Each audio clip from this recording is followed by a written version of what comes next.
Joint stock company, corporation, ഇത് തമ്മിലുള്ള ഒരു കമ്പാരിസണിലേക്കാണ് നമ്മൾ ഇനി കിടക്കുന്നത്. മുൻകഴിഞ്ഞ ക്ലാസ്സുകൾ സോൾ പ്രൊപ്പറേറ്റർഷിപ്പും കോർപ്പറേഷനും ആയിരുന്നു. അതിനുശേഷം പാർട്ട്ണർഷിപ്പും കോർപ്പറേഷനും ആയിരുന്നു. ഇനി ഈ ഒരു ചാപ്റ്ററിലെ corporation and other economic system എന്ന് പറയുന്ന ചാപ്റ്ററിലെ ഫൈനൽ പോയിന്റ്സ് ആണ് ജോയിന്റ് സ്റ്റോക്ക് കമ്പനിയും കോർപ്പറേഷനും തമ്മിലുള്ള ഡിഫറൻസ്. ജോയിന്റ് സ്റ്റോക്ക് കമ്പനി എന്ന് പറഞ്ഞു കഴിഞ്ഞാൽ എന്താന്നുള്ളത് നമ്മൾ പറഞ്ഞു, കഴിഞ്ഞ ക്ലാസ്സിൽ ഡീറ്റെയിൽഡ് ആയിട്ട് നമ്മൾ പറഞ്ഞിട്ടുണ്ട്. അപ്പൊ ഇനി അതിന്റെ ഡിഫറൻസിലേക്ക് പോവാണ്. ഞാൻ വീണ്ടും ഒരു റിപ്പീറ്റേഷനിലേക്ക് പോകുന്നില്ല. ഞാൻ കുറെ ആളുകളോട് ചോദിച്ചപ്പോൾ, നിങ്ങളിൽ നിന്നുള്ള പല ആളുകളോടും ജോയിന്റ് സ്റ്റോക്ക് കമ്പനി എന്താണ്, അതേപോലെ തന്നെ പ്രൈവറ്റ് ലിമിറ്റഡ് കമ്പനി എന്താണ്, പബ്ലിക് ലിമിറ്റഡ് കമ്പനി എന്താണ്, ഗവൺമെന്റ് കമ്പനി എന്താണെന്ന് ചോദിച്ചപ്പോൾ വളരെ കൃത്യമായിട്ട് എല്ലാവരും ആൻസർ പറഞ്ഞിട്ടുണ്ട്. അത് നിങ്ങൾ എക്സാം ഹാളിലേക്കും കൂടെ എത്തിക്കാൻ വേണ്ടി ശ്രമിക്കുക. നൗ ജോയിന്റ് സ്റ്റോക്ക് കമ്പനിയും കോർപ്പറേഷനും തമ്മിലുള്ള ഒന്നാമത്തെ കമ്പാരിസൺ നമ്മൾ പറയുന്നു. ഫസ്റ്റ് വൺ മീനിങ് ആണ്. എന്താണ് ജോയിന്റ് സ്റ്റോക്ക് കമ്പനി, എന്താണ് കോർപ്പറേഷൻ? മീനിങ് ആണ് ഫസ്റ്റ് നമ്മളോട് ചോദിച്ചിട്ടുള്ളത്. ജോയിന്റ് സ്റ്റോക്ക് കമ്പനി എന്താണ്, കോർപ്പറേഷൻ എന്താണ്, ഇത് രണ്ടും തമ്മിലുള്ള ഒരു കമ്പാരിസണിലേക്ക് നമ്മൾ പോകുമ്പോൾ ജോയിന്റ് സ്റ്റോക്ക് കമ്പനി എന്താണ് എന്നുള്ളത് നമ്മൾ ഓൾറെഡി പഠിച്ചു വെച്ചതാണ്. കമ്പനീസ് ആക്ട് 2013 പ്രകാരം രജിസ്റ്റർ ചെയ്തതോ അതിന് മുമ്പേ ഉള്ള ആക്ട് പ്രകാരം രജിസ്റ്റർ ചെയ്തിട്ടുള്ള ഏതൊരു കമ്പനിയെയും നമുക്ക് കമ്പനി എന്ന് വിളിക്കാം. ഒരു ജോയിന്റ് സ്റ്റോക്ക് കമ്പനി എന്ന് പറഞ്ഞു കഴിഞ്ഞാൽ അതൊരു ആർട്ടിഫിഷ്യൽ പേഴ്സൺ ആണ്, ക്രിയേറ്റഡ് ബൈ ലോ, നിയമം കൊണ്ടുണ്ടാക്കിയതാണ്. അതിന് സെപ്പറേറ്റ് ആയിട്ടുള്ള ഒരു ലീഗൽ എൻറ്റിറ്റി ഉണ്ട്, പെർപ്പച്വൽ സക്സഷൻ ഉണ്ട്, അതേപോലെ തന്നെ കോമൺ സീൽ ഉണ്ട്. ഇതാണ് ജോയിന്റ് സ്റ്റോക്ക് കമ്പനി എന്ന് പറഞ്ഞു കഴിഞ്ഞാൽ. അതോടൊപ്പം അതൊരു ബിസിനസ് ഫേം ആണ്, അഥവാ ബിസിനസ് ചെയ്യാനുള്ള ഒരു രീതിയാണ് ജോയിന്റ് സ്റ്റോക്ക് കമ്പനി എന്ന് പറയുന്നത്. അതേ ഓപ്ഷനെ നമ്മൾ കോർപ്പറേഷനിലേക്ക് കൊണ്ടുവന്നാൽ കോർപ്പറേഷന്റെ മീനിങ് എന്താണ്, അല്ലെങ്കിൽ എന്താണ് ഒരു കോപ്പറേറ്റീവ് സൊസൈറ്റി എന്ന് ചോദിച്ചു കഴിഞ്ഞാൽ നമുക്ക് വളരെ കൃത്യമായിട്ട് പറയാം, അത് അസോസിയേഷൻ ഓഫ് പേഴ്സൺ ആണ്, അതല്ലെങ്കിൽ അസോസിയേഷൻ ഓഫ് ഇൻഡിവിജ്വൽ ആണ്. ഇൻഡിവിജ്വൽസിന്റെ അതല്ലെങ്കിൽ പേഴ്സൺസിന്റെ ഒരു അസോസിയേഷൻ ആണ് യഥാർത്ഥത്തിൽ കോർപ്പറേഷൻ എന്ന് പറഞ്ഞു കഴിഞ്ഞാൽ. അത് വെറും ഒരു അസോസിയേഷൻ എന്ന് പറയാൻ പറ്റില്ല. കോപ്പറേറ്റീവ് സൊസൈറ്റി എന്ന് പറയുന്നത് ഈസ് എ വോളണ്ടറി അസോസിയേഷൻ, സ്വമേധയാലുള്ള കൂടിച്ചേരലാണ്. ഇൻഡിവിജ്വൽസിന്റെ സ്വമേധയാലുള്ള ഒരു കൂടിച്ചേരലാണ്. ആ കൂടിച്ചേരൽ കൊണ്ട് അവർ ഉദ്ദേശിക്കുന്നത് each for all and all for each എന്നുള്ളതാണ്. അഥവാ which is formed for providing service to members. മെമ്പേഴ്സിന് സർവീസ് കൊടുക്കാൻ വേണ്ടി ആളുകൾ വോളണ്ടറി ആയിട്ട് അസോസിയേറ്റ് ചെയ്യുന്ന ഒരു അസോസിയേഷനെയാണ്, ഇൻഡിവിജ്വൽ അസോസിയേഷനെയാണ് നമുക്ക് കോർപ്പറേഷൻ എന്ന് പറയാൻ പറ്റും. കോർപ്പറേഷന്റെ മീനിങ് ആണ് ഫസ്റ്റ് കമ്പാരിസണിൽ വെച്ചിട്ടുള്ളത്. ജോയിന്റ് സ്റ്റോക്ക് കമ്പനി എന്താണ്, അതേപോലെ തന്നെ കോർപ്പറേഷൻ എന്താണ് എന്നുള്ളത് കഴിഞ്ഞ ക്ലാസ്സുകളിൽ നമ്മൾ പറഞ്ഞതാണ്. അതുകൊണ്ട് തന്നെ ജോയിന്റ് സ്റ്റോക്ക് കമ്പനിയുടെ മീനിങ് എന്താണെന്ന് ചോദിച്ചു കഴിഞ്ഞാൽ, ജോയിന്റ് സ്റ്റോക്ക് കമ്പനി എന്ന് പറയുന്നത് ഒരു ബിസിനസ് ഫോം ആണ്, അതൊരു ആർട്ടിഫിഷ്യൽ പേഴ്സൺ ആണ്, ക്രിയേറ്റഡ് ബൈ ലോ, നിയമം കൊണ്ടുണ്ടാക്കിയതാണ്. അതുപോലെ തന്നെ അതിന് സെപ്പറേറ്റ് ലീഗൽ എൻറ്റിറ്റി ഉണ്ട്, പെർപ്പച്വൽ സക്സഷൻ ഉണ്ട്, കോമൺ സീൽ ഉണ്ട്. ബേസിക്കലി അതൊരു എക്കണോമിക് ഓർഗനൈസേഷൻ ആണ്, അതൊരു ബിസിനസ് ഓർഗനൈസേഷൻ ആണ്. കോപ്പറേറ്റീവ് സൊസൈറ്റിയുടെ മീനിങ്ങിലേക്ക് വന്നാൽ, കോപ്പറേറ്റീവ് സൊസൈറ്റി എന്ന് പറയുന്നത് special method of doing business, business ചെയ്യാനുള്ള ഒരു സ്പെഷ്യൽ മെത്തേഡാണ്. അതോടൊപ്പം അത് voluntary association of person or individual, ഇൻഡിവിജ്വൽസിന്റെ അതല്ലെങ്കിൽ പേഴ്സൺസിന്റെ ഒരു വോളണ്ടറി അസോസിയേഷൻ ആണ് എന്ന് നമുക്ക് കാണാൻ സാധിക്കും. അവർക്കിടയിൽ ആ ഒരു അസോസിയേഷൻ രൂപം കൊണ്ടിട്ടുള്ളത് സർവീസിന് വേണ്ടിയിട്ടാണ്, each for all or all for each എന്ന ആശയത്തിന് വേണ്ടിയിട്ടാണ്. അഥവാ which is formed for providing service to members, മെമ്പേഴ്സിന് സർവീസ് പ്രൊവൈഡ് ചെയ്യാൻ വേണ്ടിയിട്ടാണ്. ഇന്നത്തെ ഈ ക്ലാസ്സിൽ നമ്മൾ ഇരിക്കുമ്പോൾ നമുക്കൊരു കാര്യം തീർച്ചയാണ്, എന്താണ് കോർപ്പറേഷൻ, എന്താണ് ക്യാപിറ്റലിസം, എന്താണ് സോഷ്യലിസം, എന്താണ് കമ്മ്യൂണിസം, എന്താണ് സോൾ പ്രൊപ്പറേറ്റർഷിപ്പ്, എന്താണ് പാർട്ട്ണർഷിപ്പ്, എന്താണ് ജോയിന്റ് സ്റ്റോക്ക് കമ്പനി എന്ന് നമുക്ക് ഈ ക്ലാസ്സിലിരിക്കുന്ന എല്ലാ ആളുകൾക്കും അറിയാം. അത് നിങ്ങൾ പഠിച്ചിട്ടുണ്ട് എന്നാണ് എൻ്റെ വിശ്വാസം. അത് അങ്ങനെ തന്നെയാണ് എന്ന് ഞാൻ കരുതുന്നു. ഞാൻ പറഞ്ഞത് ശരിയാണ് എന്ന് ഞാൻ വിശ്വസിക്കുന്നു. എന്ത് പറയുന്നു?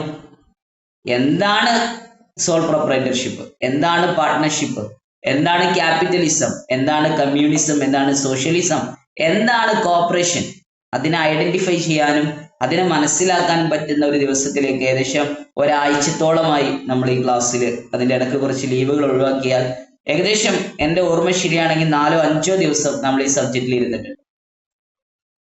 ഇനി നമ്മൾ അടുത്ത ദിവസം കാണുമ്പോൾ കോപ്പറേറ്റീവ് പ്രിൻസിപ്പിൾസിനെ കുറിച്ചാണ്, കോപ്പറേറ്റീവ് വാല്യൂസിനെ കുറിച്ചാണ് നമുക്ക് ഡിസ്കസ് ചെയ്യാനുള്ളത്.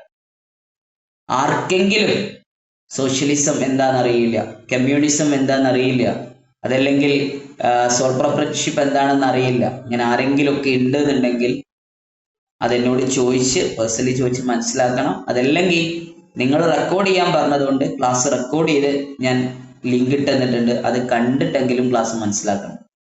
ഇനി അതുമില്ലെങ്കിൽ നമ്മുടെ ആപ്പിലേക്ക് പോയി ക്ലാസ്സിലേക്ക് പോയിട്ട് അവിടെ നിന്നെങ്കിലും ക്ലാസ് നിങ്ങൾ മനസ്സിലാക്കാൻ വില്ലിങ് ആണ്. എല്ലാവരും പഠിച്ചു തീർന്നതാണ്. ഇനി ഞാൻ തിരിച്ച് എന്താണ് ഇതെല്ലാം എന്ന് പറയാൻ പോകുന്നില്ല. അത് വേണമെങ്കിൽ നിങ്ങൾ ഓരോരുത്തരെ കൊണ്ട് പറയിപ്പിക്കാൻ കഴിയുന്നുള്ള വിശ്വാസം എനിക്കുണ്ട്. അതിലേക്ക് ഞാൻ കടക്കുന്നില്ല. കോർപ്പറേഷനും ജോയിന്റ് സ്റ്റോക്ക് കമ്പനിയും തമ്മിലുള്ള കമ്പാരിസണിലാണ് നമ്മൾ നിൽക്കുന്നത്. ഫസ്റ്റ് വൺ മീനിങ് ആണ്.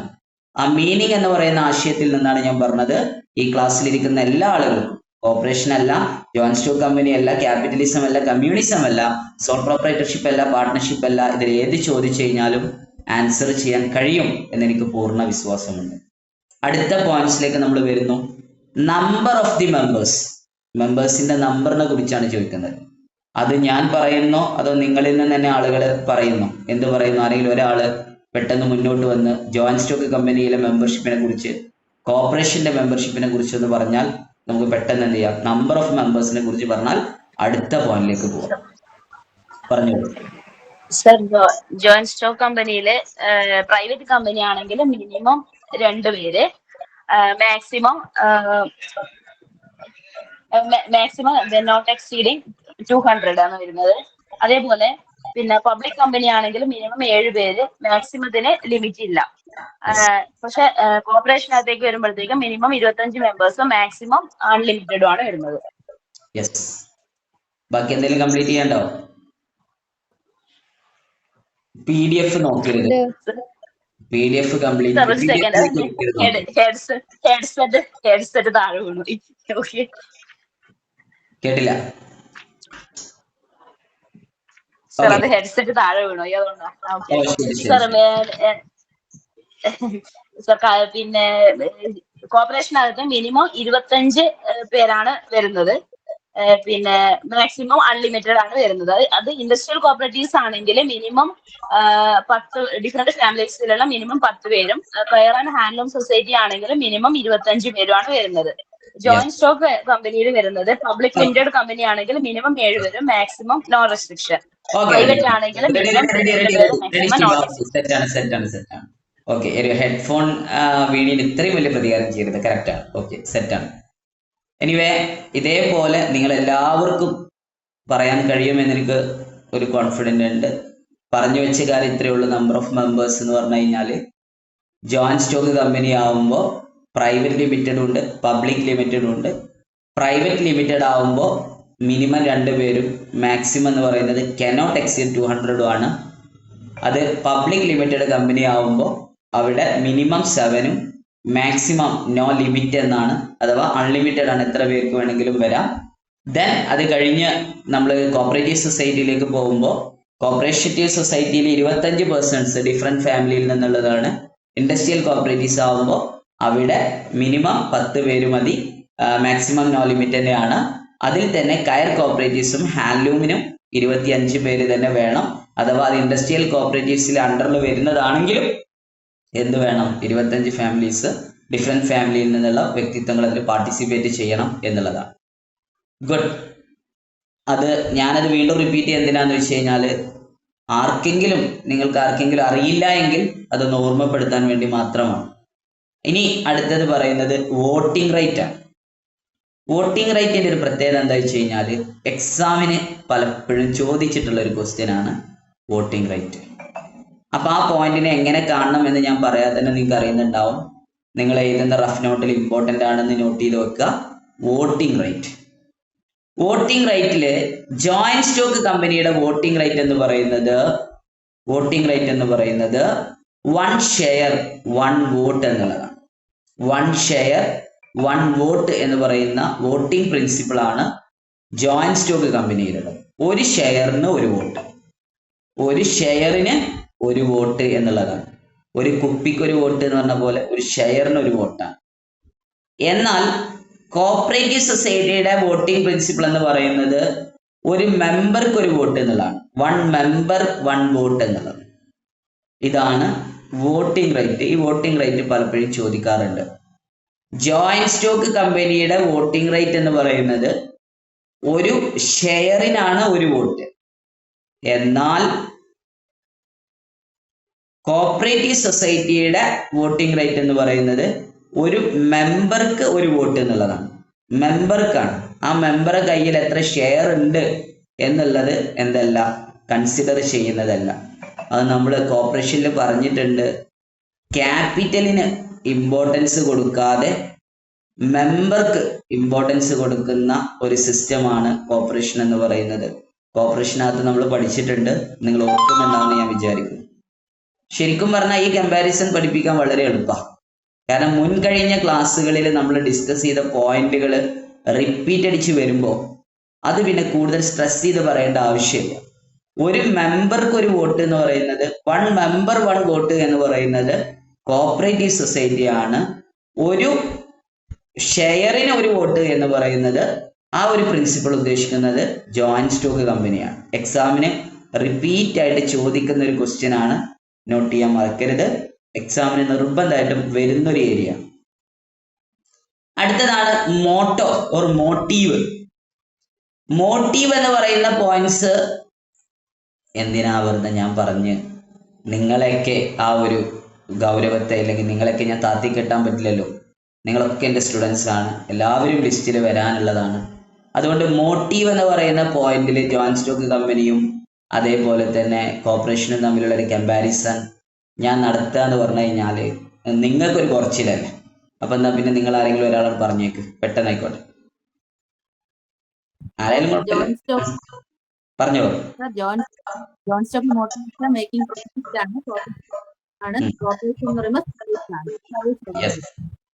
കോപ്പറേറ്റീവ് സൊസൈറ്റിയെ സംബന്ധിച്ചിടത്തോളം കോപ്പറേറ്റീവ് സൊസൈറ്റിയുടെ മോട്ടോ എന്ന് പറയുന്നത് സർവീസാണ്. എന്നാൽ പാർട്ട്ണർഷിപ്പ് ആയിക്കോട്ടെ, സോൾ പ്രൊപ്പറേറ്റർഷിപ്പ് ആയിക്കോട്ടെ, ജോയിന്റ് സ്റ്റോക്ക് കമ്പനി ആയിക്കോട്ടെ, അതെല്ലാം to profit, to earn profit ആണ് അവരുടെ ഒരു മോട്ടോ അല്ലെങ്കിൽ മോട്ടീവ് എന്ന് പറയുന്നത്. ദെൻ അടുത്ത പോയിന്റ്സിലേക്ക് ഞാൻ വരുന്നു. ശരിക്കും ഈ ചാപ്റ്റർ ഈ ഒരു കമ്പാരിസൺ വളരെ സിമ്പിൾ ആയിട്ടുള്ള ഒരു കമ്പാരിസൺ ആണ്. അടുത്തത് ട്രാൻസ്ഫറബിലിറ്റി ഓഫ് ഷെയർസ്. അടുത്തതാണ് transferability of shares. Share transfer ചെയ്യാൻ പറ്റൂല എന്നുള്ളതാണ്. Transferability of shares. ഷെയർസിന്റെ ട്രാൻസ്ഫറബിലിറ്റി ആണ് അടുത്ത നമ്മളെ ചർച്ചാ വിഷയം. Transferability of shares. Share transfer ചെയ്യാൻ പറ്റുമോ എന്നുള്ളതാണ് അടുത്തൊരു കമ്പാരിസൺ പോയിന്റ്. ട്രാൻസ്ഫറബിലിറ്റി ഓഫ് ഷെയർസില് ജോയിന്റ് സ്റ്റോക്ക് കമ്പനിയുടെ ഷെയർ ട്രാൻസ്ഫറബിൾ ആണ്. ജോയിന്റ് സ്റ്റോക്ക് കമ്പനിയുടെ ഷെയർ പറയുമ്പോൾ നമ്മളെ സംബന്ധിച്ചിടത്തോളം ജോയിന്റ് സ്റ്റോക്ക് കമ്പനി ട്രാൻസ്ഫറബിൾ ആണ് എന്ന് പറഞ്ഞാൽ പോരാ. അവിടെ 2 കമ്പനികൾ വരുന്നുണ്ട്. അഥവാ പ്രൈവറ്റ് ലിമിറ്റഡ് കമ്പനിയും വരുന്നുണ്ട്, പബ്ലിക് ലിമിറ്റഡും വരുന്നുണ്ട്. പബ്ലിക് ലിമിറ്റഡ് കമ്പനിയുടെ ഷെയറിന്റെ ട്രാൻസ്ഫറബിലിറ്റി ആണ് നമ്മൾ ചർച്ച ചെയ്യുന്നതെങ്കിൽ shares of public company are freely transferable. Public കമ്പനിയുടെ ഷെയർസ് ഫ്രീ ആയിട്ട് നിങ്ങൾക്ക് ട്രാൻസ്ഫർ ചെയ്യാൻ പറ്റും. എന്നാൽ പ്രൈവറ്റ് ലിമിറ്റഡ് കമ്പനി ആണെങ്കിലോ shares are transferable. Shares transferable ആണ്, പക്ഷെ അത്ര പബ്ലിക് ആയിട്ട് പറ്റില്ല എന്ന് മാത്രമേ ഉള്ളൂ. ഷെയർ ട്രാൻസ്ഫർ ചെയ്യാൻ സാധിക്കും.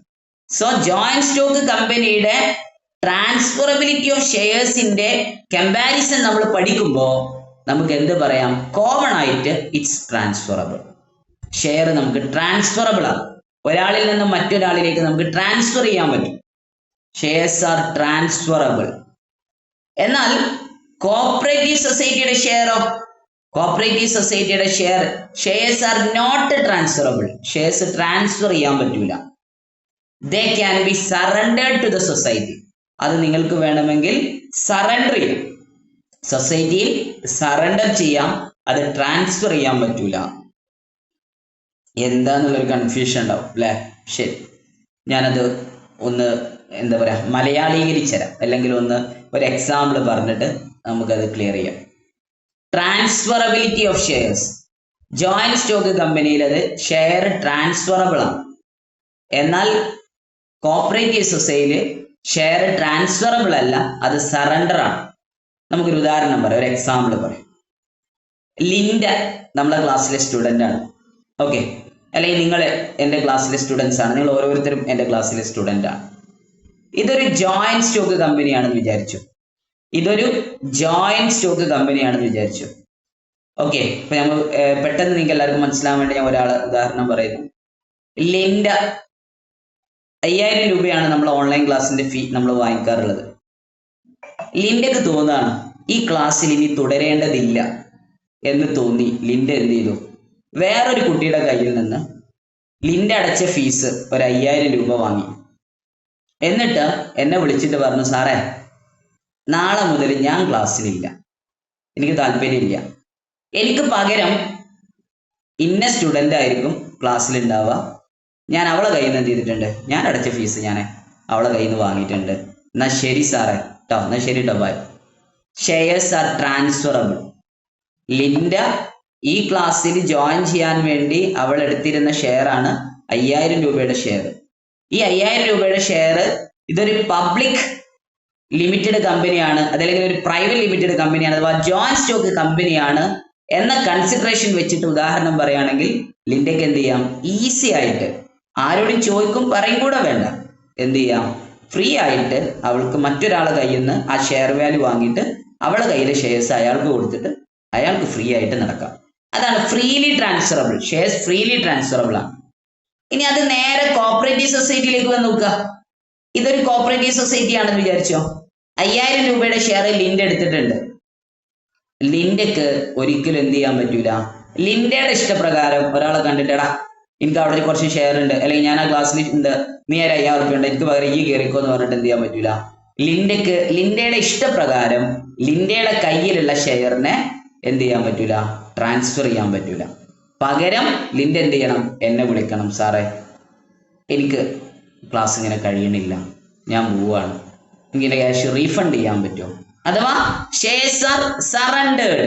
അപ്പൊ ആ ഷെയറുകൾ സറണ്ടർ ചെയ്തിട്ട് എന്ത് ചെയ്യാം? അവൾക്ക് അവരെ ക്യാഷ് വാങ്ങിച്ചിട്ട് പോവാം. ഇതാണ് കോപ്പറേറ്റീവ് സൊസൈറ്റിയും ജോയിന്റ് സ്റ്റോക്ക് കമ്പനിയും തമ്മിലുള്ള വ്യത്യാസം. Shares are transferable. ആ ഷെയർ ആരെ കയ്യിലാണോ ഉള്ളത് അയാൾക്ക് തീരുമാനം എടുക്കുക. അയാൾക്കത് വേണ്ട തോന്നിക്കഴിഞ്ഞാൽ വേറൊരാൾക്ക് കൊടുത്തിട്ട് അയാൾക്ക് എന്ത് ചെയ്യാം? ആ ക്യാഷ് വാങ്ങിയിട്ട് പോവാം. അതാണ് ഷെയർസ് ആർ ഫ്രീലി ട്രാൻസ്ഫറബിൾ. എന്നാൽ കോപ്പറേറ്റീവ് സൊസൈറ്റിയെ സംബന്ധിച്ചിടത്തോളം shares are not transferable. Shares അയാൾക്ക് ഇഷ്ടമുള്ള മാതിരി ട്രാൻസ്ഫർ ചെയ്യാൻ പറ്റില്ല. പക്ഷെ എന്ത് ചെയ്യാൻ പറ്റും? They can be surrendered to the society. സൊസൈറ്റിയിൽ അവർക്ക് സറണ്ടർ ചെയ്യാം. ആ ഷെയർസ് കൊടുത്തിട്ട് സൊസൈറ്റി കൊണ്ടേ കൊടുക്കുക. എങ്ങനെ? ഇപ്പോ ഉദാഹരണം പറയാണ്, ഓണത്തിന് വേണ്ട വിഷുവിന് ലിൻഡ എന്ത് ചെയ്തു? കോപ്പറേറ്റീവ് സൊസൈറ്റിയുടെ ഉദാഹരണം പറയാനാണ്. ലിൻഡ വിഷുവിന് എന്ത് ചെയ്തു? ഒരു ടെക്സ്റ്റൈൽ ഷോപ്പിൽ നിന്ന് കുറച്ച് ഐറ്റംസ് പർച്ചേസ് ചെയ്തു. ലിൻഡ വീട്ടിൽ കൊണ്ടുപോയി. ലിൻഡ അത് നോക്കിയപ്പോ ഭർത്താവ് പറഞ്ഞു, ഇത് നിനക്ക് തീരെ മാച്ച് ഇല്ല എന്ന് പറഞ്ഞു. പോയി കാര്യം. അപ്പൊ തന്നെ ലിൻഡ എന്ത് ചെയ്തു? സ്കൂട്ടർ ഓടിച്ചിട്ട് നേരെ കടയിൽ പോയി, എനിക്ക് ഈ ഡ്രസ്സ് വേണ്ട കേട്ടോ. നേരെ മറിച്ച് ലിൻഡയ്ക്ക് എന്ത് ചെയ്യാം? അത് വേറൊരാൾക്ക് കൊടുക്കാൻ പറ്റുമായിരുന്നു. എങ്ങനെ? ലിൻഡേതായിട്ടുള്ള രീതിയിൽ. പക്ഷെ ലിൻഡയ്ക്ക് താല്പര്യമില്ല. നേരെ എന്ത് ചെയ്തു? ലിൻഡ അത് നേരെ ആ ടെക്സ്റ്റൈൽസ് തന്നെ കൊണ്ടുപോയിട്ട് സറണ്ടർ ചെയ്തു. നിങ്ങളത് എടുത്തോളൂ, എനിക്ക് വേണ്ട, എനിക്ക് എൻ്റെ ക്യാഷ് തിരിച്ചു തന്നാൽ മതി. ഇതാണ് shares are not transferable. Share transferable അല്ല. Then can be surrendered to the society. സൊസൈറ്റിയിൽ സറണ്ടർ ചെയ്യാൻ പറ്റും. ഹലോ ഞാനൊരു തട്ടുമുട്ട് ഉദാഹരണം പറഞ്ഞിട്ട് നിങ്ങൾക്ക് മനസ്സിലാക്കി തന്നതാണ്. എന്ത് ചെയ്യണ്ട, ടെക്സ്റ്റൈൽസിന്റെ പിന്നാലെയും നമ്മളെ ഓൺലൈൻ ക്ലാസ്സിന്റെ ഫീസ് തിരിച്ചതിനെ കുറിച്ച് ചിന്തിച്ച് പ്രയാസപ്പെടണ്ട. ഒരു സ്ഥലത്ത് ഷെയർസ് ആർ ഫ്രീലി ട്രാൻസ്ഫറബിൾ ആണ്, മറ്റൊരു സ്ഥലത്ത് എന്ത് ചെയ്യാൻ പറ്റൂല, അത് ട്രാൻസ്ഫർ ചെയ്യാൻ പറ്റൂല, പകരം അത് സറണ്ടർ ചെയ്യണം. ഇതിന്റെ ഒരു എക്സാമ്പിൾ പറഞ്ഞു തന്നതാണ് കേട്ടോ. ജസ്റ്റ് നിങ്ങൾക്ക് മനസ്സിലാവാൻ വേണ്ടിയിട്ട് പറഞ്ഞു തന്നതാണ്. മനസ്സിലായോ? ക്ലിയർ അല്ലേ? ഹലോ ഹലോ ഹലോ, റെഡിയാണോ? ശരിയാണ്, റെഡിയാണ്. ഓക്കെ, അപ്പോൾ ട്രാൻസ്ഫറബിലിറ്റി ഓഫ് ഷെയർസിന്റെ കാര്യത്തിൽ ഷെയർസ് ആർ ഫ്രീലി ട്രാൻസ്ഫറബിൾ ആണ് ജോയിന്റ് സ്റ്റോക്ക് കമ്പനിയെ സംബന്ധിച്ചിടത്തോളം. എന്നാൽ കോപ്പറേറ്റീവ് സൊസൈറ്റിയെ സംബന്ധിച്ചിടത്തോളം shares are not transferable, then can be surrendered to the society. ആർക്കോ ഒരാൾക്ക് ഇതിൽ മനസ്സിലാവാത്തുണ്ടല്ലോ? മനസ്സിലാവാത്ത ആരെങ്കിലും ഉണ്ടെങ്കിൽ ഞാൻ ഒരട്ടം കൂടെ പറയണോ? വേണ്ട, ആയിക്കോട്ടെ, ശരി, സന്തോഷം. ശരി, അടുത്ത കമ്പാരിസണിലേക്ക് പോവാണ്. ഈ കമ്പാരിസൺ ഒക്കെ കുറച്ച് കഴിഞ്ഞ് അങ്ങോട്ട് പറഞ്ഞൊരാളാ കേട്ടോ, നോക്കിയിരുന്നോ? ചോദിക്കുന്ന ആള് പറഞ്ഞു തരുവേ.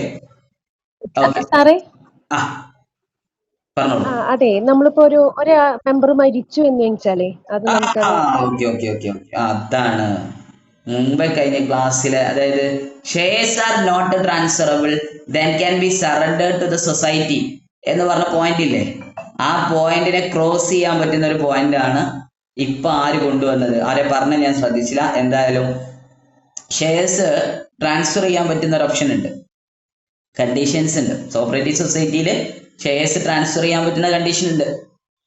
ഷെയർസ് ട്രാൻസ്ഫർ ചെയ്യാൻ പറ്റുന്ന കണ്ടീഷനുകളുണ്ട്. ആ കണ്ടീഷൻസ് ഓപ്ഷണൽ ആണ്. ചില സാഹചര്യങ്ങളിൽ ഷെയറുകൾ എന്ത് ചെയ്യാൻ പറ്റും? ട്രാൻസ്ഫർ ചെയ്യാൻ പറ്റും. ആ ട്രാൻസ്ഫർ ചെയ്യുന്ന കാര്യങ്ങൾ നമുക്ക് കോപ്പറേറ്റീവ് ലോയില് ഡീറ്റെയിൽഡ് ആയിട്ട് പഠിക്കാം. ഇവിടെ നമ്മൾ കമ്പാരിസൺ ആണ് പഠിക്കുന്നത്. കമ്പാരിസണില് കമ്പാരിസൺ മാത്രം. ആ കമ്പാരിസന്റെ ആ ഒരു സൗന്ദര്യം ഉണ്ടല്ലോ. ഇപ്പൊ ഞാൻ പറയാണ് നിങ്ങളോട്, അത് അങ്ങനെ കാട്ടെ, എങ്ങനെ കാട്ടെ, എങ്ങനെ സമയത്ത് ട്രാൻസ്ഫർ ചെയ്യാം, അങ്ങനെയൊക്കെ പറഞ്ഞു കഴിഞ്ഞാൽ സ്വാഭാവികമായിട്ട് ആ ഒരു കമ്പാരിസന്റെ ആ ഒരു രസം പോകും. സോ കമ്പാരിസണില് ആ ഒരു ഫ്ലോയിൽ പഠിക്കാൻ ഏറ്റവും നല്ലത് എന്താണ്? Shares are not transferable, they can be surrendered to the society. Shares transfer ചെയ്യാൻ പറ്റില്ല, നിങ്ങൾക്ക് അത് എന്ത് ചെയ്യാം?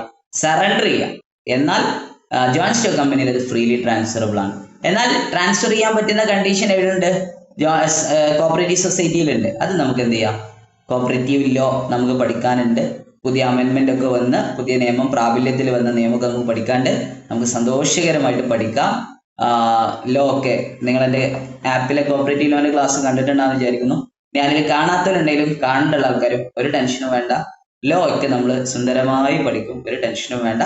അപ്പൊ നമുക്ക് എന്ത് ചെയ്യാം? ട്രാൻസ്ഫറബിലിറ്റി ഓഫ് ഷെയർസ് അവിടെ വെച്ച് പറയാം. ഓക്കെ, അപ്പൊ ഇനി ശരി, അപ്പൊ ഇനി അടുത്ത വിഷയത്തിലേക്ക് പോവാം. അടുത്തത് ഏരിയ ഓഫ് ബിസിനസ്. ബിസിനസിന്റെ ഏരിയ, ജോയിന്റ് സ്റ്റോക്ക് കമ്പനിയുടെ ഏരിയയും അതേപോലെ തന്നെ കോപ്പറേറ്റീവ് സൊസൈറ്റിയുടെ ഏരിയയും. Area of business. Joint stock company ഏത് നിയമപ്രകാരം രജിസ്റ്റർ ചെയ്യുന്നത്? ജോയിന്റ് സ്റ്റോക്ക് കമ്പനി ഏത് നിയമപ്രകാരം? കമ്പനീസ് ആക്ട് 1956 അല്ലെങ്കിൽ കമ്പനീസ് ആക്ട് 2013. Companies act. ആ കമ്പനീസ് ആക്ടിന്റെ മുമ്പ് ഹിഡൻ ആയിട്ടുള്ള ഒരു വേർഡും കൂടെ കിടക്കുന്നുണ്ട്, ഇന്ത്യൻ കമ്പനീസ് ആക്ട്. നമ്മൾ പാർട്ണർഷിപ്പ് ആക്ട് പറഞ്ഞ സമയത്ത് ഇന്ത്യൻ പാർട്ണർഷിപ്പ് ആക്ട് എന്നാണ് പറയാം. അതേപോലെ ജോയിന്റ് സ്റ്റോക്ക് കമ്പനിയുടെ കമ്പനീസ് ആക്ട് എന്ന് പറയുന്നത് ഇന്ത്യൻ കമ്പനീസ് ആക്ട് ആണ്. Not a Kerala companies act, not Tamil Nadu companies act, not in Karnataka companies act. ആ ഏരിയ ഓഫ് ഓപ്പറേഷൻ പറഞ്ഞുതരാൻ വേണ്ടിയിട്ടാണ് ഞാൻ അത് പറയുന്നത്. ഏരിയ ഓഫ് ബിസിനസ്, ബിസിനസിന്റെ ഏരിയ എങ്ങനെയാണെന്ന് കാണിച്ചു തരാൻ വേണ്ടിയിട്ടാണ്. അതായത് ജോയിന്റ് സ്റ്റോക്ക് കമ്പനി രജിസ്റ്റർ ചെയ്യുന്നത് ഇന്ത്യൻ കമ്പനീസ് ആക്ട് 1956 അനുസരിച്ചാണ്. സ്വാഭാവികമായിട്ട് അതിന്റെ ഏരിയ എന്ന് പറയുന്നത്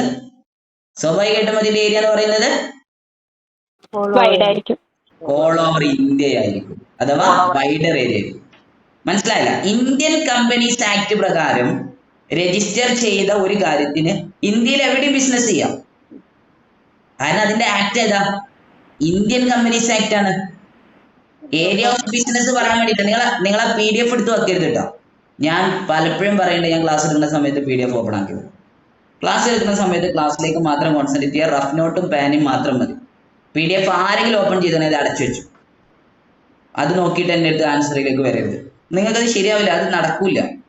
പവർ പോയിന്റ് ഉപയോഗിച്ച് ക്ലാസ് എടുക്കുക, PDF മുമ്പിൽ വെച്ച് ക്ലാസ് എടുക്കുക, അതൊന്നും എനിക്ക് ഇഷ്ടമുള്ള കാര്യമല്ല. ക്ലാസ് ആ സ്റ്റൈലിൽ ഇങ്ങനെ മൈൻഡിലേക്ക് ഇങ്ങനെ പോകണം, വേറൊരാൾ അതിൻ്റെ ഇടയ്ക്ക് ഉണ്ടാകാൻ പാടില്ല. അപ്പൊ ഇന്ത്യൻ കമ്പനീസ് ആക്ട് ആണ്. ഇന്ത്യൻ കമ്പനീസ് ആക്ട് ആവുമ്പോൾ അവിടെ ഓൾ ഓവർ ഇന്ത്യയാണ് അതിന്റെ ഏരിയ ഓഫ് ഓപ്പറേഷൻ എന്ന് പറയുന്നത്. ഇനി നിങ്ങൾ കോപ്പറേറ്റീവ് സൊസൈറ്റിയിലേക്ക് പോവാ. കോപ്പറേറ്റീവ് സൊസൈറ്റിയില് സൊസൈറ്റി രജിസ്റ്റർ ചെയ്യുന്നത് കേരള കോപ്പറേറ്റീവ് സൊസൈറ്റീസ് ആക്ട് 1969 കേരളത്തിലെ കേരള കോപ്പറേറ്റീവ് സൊസൈറ്റീസ് ആക്ട് പ്രകാരമാണ്. തമിഴ്നാട്ടിലാണെങ്കിൽ തമിഴ്നാട് കോപ്പറേറ്റീവ് സൊസൈറ്റീസ് ആക്ട് ആണ്. കർണാടകയിൽ കർണാടക കോപ്പറേറ്റീവ് സൊസൈറ്റീസ് ആക്ട് ആണ്. കോർപ്പറേഷൻ എന്ന് പറയുന്നത് ഒരു സ്റ്റേറ്റ് സബ്ജക്റ്റ് ആണ്. കോർപ്പറേഷൻ എന്ന് പറയുന്നത് ഒരു സ്റ്റേറ്റ് സബ്ജക്റ്റ് ആണ്. കോർപ്പറേഷൻ ഒരു സംസ്ഥാന വിഷയമാണ്. അതുകൊണ്ട് തന്നെ കോപ്പറേറ്റീവ് സൊസൈറ്റിയുടെ ഏരിയ ഓഫ് ഓപ്പറേഷൻ എന്ന് പറയുന്നത് സ്റ്റേറ്റ് ആണ്, പർട്ടിക്കുലർ സ്റ്റേറ്റ് ആണ്. അതുകൊണ്ട് തന്നെ അതിന്റെ ഏരിയ ഓഫ് ഓപ്പറേഷൻ എന്ന് പറയുന്നത് സ്റ്റേറ്റും എന്നാൽ കമ്പനിയുടെ ഏരിയ ഓഫ് ഓപ്പറേഷൻ എന്ന് പറയുന്നത് ഇന്ത്യയുമാണ്. കാരണം ഇന്ത്യൻ കമ്പനീസ് ആക്ട് പ്രകാരമാണ് ജോയിന്റ് സ്റ്റോക്ക് കമ്പനി രജിസ്റ്റർ ചെയ്യുന്നത്. അതുകൊണ്ട് അതിന്റെ area of operation all over ഇന്ത്യയാണ്. എന്നാൽ കോപ്പറേറ്റീവ് സൊസൈറ്റികൾ പറയാം വെയിറ്റ്, ഞാൻ പറഞ്ഞു തീർക്കട്ടെ. കോപ്പറേറ്റീവ് സൊസൈറ്റികൾ രജിസ്റ്റർ ചെയ്യുന്നത് സൊസൈറ്റീസ് ആക്ട് പ്രകാരമാണ്, അതായത് സ്റ്റേറ്റ് ആണ്. ഇനി അഥവാ സൊസൈറ്റികൾക്ക് ഒന്നിൽ കൂടുതൽ സ്റ്റേറ്റിലേക്ക് പോകണമെങ്കിൽ അത് multi state cooperative societies act പ്രകാരം രജിസ്റ്റർ ചെയ്യണം. അത് എക്സെപ്ഷണൽ കേസ് ആണ്. ഏതുപോലെ? ഇപ്പൊ നേരത്തെ നമ്മൾ പറഞ്ഞില്ലേ, ഷെയർ ട്രാൻസ്ഫർ ചെയ്യാൻ പറ്റുമോ? ഷെയർ ട്രാൻസ്ഫർ ചെയ്യാൻ പറ്റും. പക്ഷെ അതിന് ലോ ഉണ്ട്, നിയമമുണ്ട്. അത് നമുക്ക് ഡീറ്റെയിൽഡ് ആയിട്ട് പഠിക്കുമ്പോൾ പഠിക്കാം. ഇവിടെ നമ്മൾ ജോയിന്റ് സ്റ്റോക്ക് കമ്പനിയും കോപ്പറേറ്റീവ് സൊസൈറ്റിയും തമ്മിലുള്ള കമ്പാരിസൺ ആണ്. കമ്പാരിസൺസിനകത്ത് അവിടെ എന്ത് ഇവിടെ എന്ത് നോക്കിയാൽ മതി, അതിന്റെ ഓപ്ഷനിലേക്ക് ഇറങ്ങി ചെല്ലണ്ട. അതുകൊണ്ടാണ് നമ്മൾ ഇവിടെ പറഞ്ഞത് എന്ത്, ഏരിയ ഓഫ് ബിസിനസ്. ആരും മ്യൂട്ടർ. ഏരിയ ഓഫ് ബിസിനസ്സിനകത്ത് നമ്മളൊരു കാര്യം പറയുന്നുണ്ട്. എന്ത്? ബിസിനസിന്റെ ഏരിയ എന്ന് പറയുന്നത് ജോയിന്റ് സ്റ്റോക്ക് കമ്പനിയെ സംബന്ധിച്ചിടത്തോളം വൈഡർ ഏരിയ ആണ്, പരന്നതാണ്. കാരണം ഇന്ത്യൻ കമ്പനീസ് ആക്ട് പ്രകാരം രജിസ്റ്റർ ചെയ്യുമ്പോൾ ഓൾ ഓവർ ഇന്ത്യയാണ് അതിന്റെ ഏരിയ ഓഫ് ഓപ്പറേഷൻ വരുന്നത്. അതുകൊണ്ട് ജോയിന്റ് സ്റ്റോക്ക് കമ്പനിയുടെ ഏരിയ ഓഫ് ഓപ്പറേഷൻ എന്ന് പറയുന്നത് വൈഡ് ആണ്. എന്നാൽ കോപ്പറേറ്റീവ് സൊസൈറ്റികളെ രജിസ്റ്റർ ചെയ്യുന്നത് അതാത് സ്റ്റേറ്റ് സബ്ജക്റ്റ് ആണ്. കോപ്പറേറ്റീവ് സൊസൈറ്റീസ് ആക്ട് പ്രകാരമാണ്. അതുകൊണ്ട് സൊസൈറ്റി എന്ന് പറയുന്നത് അല്ലെങ്കിൽ കോപ്പറേറ്റീവ് സൊസൈറ്റിയുടെ ഏരിയ എന്ന് പറയുന്നത് ലിമിറ്റഡ് ആയിരിക്കും. അതിന് വേണമെങ്കിൽ വീണ്ടും എനിക്ക് ഏരിയ തിരിക്കാൻ കഴിയും. കാരണം അപെക്സ്, സെൻട്രൽ, പ്രൈമറി, കുറെ ഡീറ്റെയിൽഡ് ആയിട്ടുള്ള കാര്യങ്ങൾ എനിക്ക് നിങ്ങളുടെ മുമ്പിലേക്ക് എക്സ്പ്ലെയിൻ ചെയ്യാൻ പറ്റും. അതിന്റെ ആവശ്യമില്ല. സിമ്പിൾ ആയിട്ട് നിങ്ങൾക്ക് area of operation, joint stock കമ്പനിയുടെ ഏരിയ ഓഫ് ഓപ്പറേഷൻ വൈഡ് ആണ്. കോപ്പറേറ്റീവ് സൊസൈറ്റിയുടെ ഏരിയ ഓഫ് ഓപ്പറേഷൻ നാരോ ആണ്, അത് ലിമിറ്റഡ് ആണ്. കേട്ടാ, അത് എന്താന്നുള്ള ഡിഫറൻസ് ഇപ്പൊ നിങ്ങൾക്ക് കറക്റ്റ് മനസ്സിലായിട്ടുണ്ടാവും. എനിക്ക് നേരെ എങ്ങനെ പറയാം, വൈഡർ ഏരിയ ആണ് area of business joint stock കമ്പനിയുടെ, എന്നാൽ കോപ്പറേറ്റീവ് സൊസൈറ്റിയുടെ ഏരിയ എന്ന് പറയുന്നത് ലിമിറ്റഡ് ആണ്. നിങ്ങൾക്കത് മതിയാവും, കാരണം ഡിഫറൻസ് കഴിഞ്ഞു. പക്ഷെ അത് നിങ്ങൾക്ക് മനസ്സിലാക്കി പഠിക്കുമ്പോൾ അത് ക്ലിയർ ആയി. ഇന്ത്യൻ കമ്പനീസ് ആക്ട് പ്രകാരമാണ് കമ്പനികൾ രജിസ്റ്റർ ചെയ്യുന്നത്. അതുകൊണ്ട് അതിന്റെ ഏരിയ എന്ന് പറയുന്നത് ഓൾ ഓവർ ഇന്ത്യയാണ്. അതിന്റെ സ്റ്റേറ്റ് സബ്ജക്റ്റ് ആണ്. കേരള കോപ്പറേറ്റീവ് സൊസൈറ്റീസ് ആക്ട് 1969 നിങ്ങൾക്ക് അറിയുന്ന ആക്ട് ആണ്. അങ്ങനെ പഠിക്കും. അപ്പൊ അത് തീരുമാനമായി, ഏരിയ ഓഫ് ബിസിനസ് തീരുമാനമായി. കുറച്ച് കഴിഞ്ഞ് ഇങ്ങോട്ട് പറഞ്ഞ ഒരാളാട്ടോ, ഇവിടെ തന്നെ കാണണല്ലേ. അടുത്തത് പ്രോക്സി ആണ്. പ്രോക്സി ഞാൻ പറയണോ അത് നിങ്ങൾ പറയണോ? നിങ്ങൾ എല്ലാ പ്രോക്സിയും പറഞ്ഞല്ല, കോപ്പറേറ്റീവ് സൊസൈറ്റിയുടെ പ്രോക്സി മാത്രം പറഞ്ഞാൽ മതി. ദീപിക എന്നാ പറഞ്ഞോ കോപ്പറേറ്റീവ് സൊസൈറ്റിയുടെ പ്രോക്സി? കോപ്പറേറ്റീവ് സൊസൈറ്റിയുടെ പ്രോക്സി അലൗഡ് അല്ല. കോപ്പറേറ്റീവ് സൊസൈറ്റിയുടെ പ്രോക്സി എന്ന് പറയുന്നത് നോട്ട് അലൗഡ് ആണ്. കോപ്പറേറ്റീവ് സൊസൈറ്റിയിൽ. ജോയിന്റ് സ്റ്റോക്ക് കമ്പനിയിൽ പ്രോക്സി അലൗഡ് ആണ്. പ്രോക്സി എന്താണെന്നുള്ളത് നമ്മൾ പറഞ്ഞതാണ്, മുന്നേ കഴിഞ്ഞ ക്ലാസ്സുകളിൽ നമ്മൾ ഡിസ്കസ് ചെയ്തതാണ്. അതുകൊണ്ട് ഞാൻ പോയിന്റിലേക്ക് ഞാൻ പോകുന്നില്ല, അടുത്ത പോയിന്റിലേക്ക് വരാം. പ്രോക്സി അലൗഡ് ആണ് എവിടെ? ജോയിന്റ് സ്റ്റോക്ക് കമ്പനിയിൽ. പ്രോക്സി നോട്ട് അലൗഡ് ആണ് ഇവിടെ? കോപ്പറേറ്റീവ് സൊസൈറ്റിയിൽ. നീനു ആ പോയിന്റ് മാത്രം ഒന്ന് പറഞ്ഞെടുത്തേ, പ്രോക്സിയുടെ പോയിന്റ് മാത്രം രണ്ടൊന്ന് കമ്പയർ ചെയ്ത് പെട്ടെന്ന്. പ്രോക്സി ജോയിന്റ് സ്റ്റോക്ക് കമ്പനിയിൽ അലൗഡ് ആണ്, പക്ഷെ കോർപ്പറേഷനിൽ നോട്ട് അലൗഡ് ആണ്. Yes, clear. അടുത്തത് ഇന്റേണൽ മാനേജ്മെന്റ് ആണ്. മാനേജ്മെന്റ് എന്ന് പറയുന്നത് ബോർഡ് ഓഫ് ഡയറക്ടേഴ്സ് ആണ് രണ്ടിലും. ഇവിടെ നമ്മളോട് ഇന്റേണൽ മാനേജ്മെന്റ് ആണ് ചോദിക്കുന്നത്. ഇന്റേണൽ മാനേജ്മെന്റിന്റെ കേസ് അലോട് ശ്രദ്ധിക്കും. ഒരു കമ്പനിയുടെ ഇന്റേണൽ മാനേജ്മെന്റിന്റെ റൂൾസ് ആൻഡ് റെഗുലേഷൻസ് തീരുമാനിക്കുന്നത് ആർട്ടിക്കിൾ ഓഫ് അസോസിയേഷൻ ആണ്. ഒരു കമ്പനിയുടെ, ഒരു ജോയിന്റ് സ്റ്റോക്ക് കമ്പനിയുടെ ഇന്റേണൽ മാനേജ്മെന്റ് തീരുമാനിക്കുന്നത് ആർട്ടിക്കിൾസ് ഓഫ് അസോസിയേഷൻ ആണ്. ഒരു കോപ്പറേറ്റീവ് സൊസൈറ്റിയുടെ ഇന്റേണൽ മാനേജ്മെന്റ് തീരുമാനിക്കുന്നത് അതിന്റെ ബൈലോ ആണ്. ഇന്റേണൽ മാനേജ്മെന്റ് എന്ന് പറയുന്നത് ആർട്ടിക്കിൾ ഓഫ് അസോസിയേഷൻ ആണ് ജോയിന്റ് സ്റ്റോക്ക് കമ്പനിയിൽ, എന്നാൽ കോപ്പറേറ്റീവ് സൊസൈറ്റിയിൽ അതിന്റെ ബൈലോ ആണ്. ഇനി എന്താണ് ഈ ആർട്ടിക്കിൾ ഓഫ് അസോസിയേഷൻ, എന്താണ് ഈ ബൈലോ? ഇങ്ങനെ ആലോചിച്ച് തല ഉണ്ടാക്കേണ്ട. ബൈലോ ഒക്കെ നമുക്ക് പഠിക്കാണ്ട് നമ്മൾ പഠിക്കാം. എന്നാൽ കൂട്ടത്തിൽ പറഞ്ഞുതരാം, സിമ്പിൾ ആയിട്ട് നിങ്ങൾക്ക് ഒരു എക്സാമ്പിൾ പറഞ്ഞുതരാം. ഉദാഹരണം പറയാമെന്ന് വിചാരിച്ചു. നിങ്ങൾ എല്ലാവരും കൂടെ സാറ്റ് കളിക്കാൻ തീരുമാനിച്ചു. നിങ്ങളുടെ നാട്ടിൽ സാറ്റ് കളിയില്ലേ? സാറ്റ് കളിച്ചിട്ടൊക്കെ കുറെ കാലം ആയിട്ടുണ്ടാവും. എന്നാലും കൂട്ടിയിട്ട് സാറ്റ് കളിച്ചാൽ വേണ്ടി തീരുമാനിച്ചു. സാറ്റ് കളിക്കുക വേണ്ട, തൊട്ടടിക്കാൻ തീരുമാനിച്ചു. സാറ്റ് പോട്ടെ, തൊട്ട് കളി. നിന്നാത്തോടും ഇരുന്നാത്തോടും, നിരുന്നാത്തോടൂല കേട്ടോ, അല്ലെങ്കിൽ ഇരുന്നാത്തോടും, അങ്ങനത്തെ കളി നിങ്ങൾ കളിക്കില്ലേ അല്ലേ? കുറച്ചൊക്കെ ചെറുതായിട്ട് ഇങ്ങനെ ഇറങ്ങി വരണം. കുട്ടികൾ കളിക്കണൊക്കെ കാണണം. നിങ്ങൾ കളിച്ചില്ലെങ്കിലും ഒന്നിങ്ങനെ ഇരുന്ന് കാണണം. അല്ലെങ്കിൽ ചെറുപ്പത്തിലൊക്കെ കളിച്ചിട്ടുണ്ടാവുമല്ലോ. ഇനി കള്ളനും പോലീസും കളിച്ചിട്ടില്ലേ നിങ്ങൾ? പോട്ടെ, നിങ്ങൾ വ്യത്യസ്തമായ കളികൾ, അതായത് വ്യത്യസ്തമായ ഗെയിമുകൾ നിങ്ങൾ കളിക്കാറുണ്ട് ചെറിയ ചെറിയ പ്രായത്തിൽ. ആ പ്രായത്തിൽ കളിക്കുന്ന സമയത്ത് ഇരുന്നാ തൊടുക, തൊട്ടാ തൊടുക. അതായത് ഒരാളിങ്ങനെ എല്ലാവരും ഓടിക്കൊണ്ടിരിക്കുകയാണ്, ഇരുന്നാ തൊടാൻ പറ്റൂല, ഇരുന്നാ അമ്പാല്. എന്താണ് ആ കളിയുടെ ഒരു നിയമമാണ്. അതൊരു എന്താ പറയാ, ആ കളി നടക്കണമെങ്കിൽ, ആ ഗെയിം മുന്നോട്ട് പോകണമെങ്കിൽ അവിടെ ഒരു റൂള് വേണം. അതേപോലെ ഒരു ജോയിന്റ് സ്റ്റോക്ക് കമ്പനി മുന്നോട്ട് പോകണമെങ്കിൽ അവിടെ കുറച്ച് റൂൾസ് ആൻഡ് റെഗുലേഷൻസ് വേണം. ആ റൂൾസ് ആൻഡ് റെഗുലേഷൻസ് എഴുതി വെക്കപ്പെട്ട രീതിയാണ് ആർട്ടിക്കിൾ ഓഫ് അസോസിയേഷൻ എന്ന് പറയുന്നത്. അപ്പൊ ജോയിന്റ് സ്റ്റോക്ക് കമ്പനിയിൽ, ഒരു കമ്പനിയിൽ അവിടുത്തെ പോളിസികൾ എങ്ങനെയാണ്, അവിടെ എങ്ങനെ നയങ്ങൾ നടപ്പാക്കണം, ആരാണ് MD, ആരാണ് എന്താ പറയാ ടോപ്പ് ലെവലിൽ ഉണ്ടാവുക, ആർക്കാണ് ഫ്ലാറ്റ് കൊടുക്കേണ്ടത്, കമ്പനി ലെവലിൽ ആർക്കൊക്കെ വർഷാവസാനം ലീവ് കൊടുക്കണം, ഇങ്ങനെ ആ കമ്പനിയുമായി ബന്ധപ്പെട്ട എല്ലാ കാര്യങ്ങളെയും എഴുതി വെക്കപ്പെട്ട ഓപ്ഷനാണ് ഇത് ആർട്ടിക്കിൾസ് ഓഫ് അസോസിയേഷൻ എന്ന് പറയുന്നത്. ഇതേ സംഭവം കോപ്പറേറ്റീവ് സൊസൈറ്റിയിലുണ്ട്. കാരണം ഡിഫറെന്റ് ഫാമിലിയിലുള്ള 25 ആൾക്കാർ കൂടി ചേർന്നിട്ടാണ് ആ കോപ്പറേറ്റീവ് സൊസൈറ്റി നടപ്പിലാക്കുന്നത്. അപ്പൊ അവിടെ 25 ആൾക്കാരുണ്ടാകുമ്പോൾ 25 ആളുകളെയും കൺട്രോൾ ചെയ്യണമെങ്കിൽ അവിടെ എന്ത് വേണം? നിശ്ചിതമായ ലിഖിതമാക്കപ്പെട്ട നിയമങ്ങൾ വേണം. ആ നിയമങ്ങളെയാണ് act and rules and bylaw എന്ന് പറയുന്നത്. ആക്ട് ആൻഡ് റൂൾസിന്റെ കൂടെ ആ ഇന്റേണൽ ആയിട്ട് നിൽക്കുമ്പോൾ അവിടെ ആര് വേണം? അവിടെ കുറച്ച് article of association joint stock കമ്പനിയിലും, ദെൻ ഇപ്പുറത്തേക്ക് വരുമ്പോൾ കോപ്പറേറ്റീവ് സൊസൈറ്റിയിൽ വരുമ്പോൾ ബൈലോയുമാണ്. ക്ലിയർ ആണല്ലോ? പിന്നെ ആർട്ടിക്കിൾ ഓഫ് അസോസിയേഷൻ എന്താണ്, ബൈലോ എന്താന്ന് ചോദിക്കരുത്. അതൊക്കെ നിയമങ്ങളാണ്. ഒരു സ്ഥാപനം മുന്നോട്ട് പോകണമെങ്കിൽ അവിടെ അലിഖിതമായ നിയമങ്ങൾ ഉണ്ടാവും. കുറച്ച് റൂൾസ് ആൻഡ് റെഗുലേഷൻസ് വെക്കണം. എല്ലാവരും 10 മണിക്ക് ഓഫീസിൽ അറ്റൻഡൻസ് ആവണം, അതൊരു റൂളാണ്. അങ്ങനെ എഴുതി വെക്കപ്പെട്ട റൂളാണ്. ജോയിന്റ് സ്റ്റോക്ക് കമ്പനിയിൽ ആർട്ടിക്കിൾ ഓഫ് അസോസിയേഷനും മറ്റൊടുത്ത് ബൈലോയുമാണ്. കോമൺ ആയിട്ട് എല്ലാ കമ്പനികൾക്കും കോമൺ ആയിട്ടുള്ള റൂൾസ് ആൻഡ് റെഗുലേഷൻ ആണ് ആക്ട്. അതിനെ ഇന്റേണൽ ആയിട്ട് കൊണ്ടുവരുമ്പോൾ ഒരു സൊസൈറ്റിക്ക് സ്വന്തമായി, ഒരു കമ്പനിക്ക് സ്വന്തമായി, കമ്പനിയുടെ ഉള്ളിലുള്ള മാനേജ്മെന്റ്, അതാണ് ഇന്റേണൽ മാനേജ്മെന്റ് എന്ന് പറയാൻ കാരണം. Article of association and cooperative സൊസൈറ്റിയിൽ ബൈലോ യെസ്.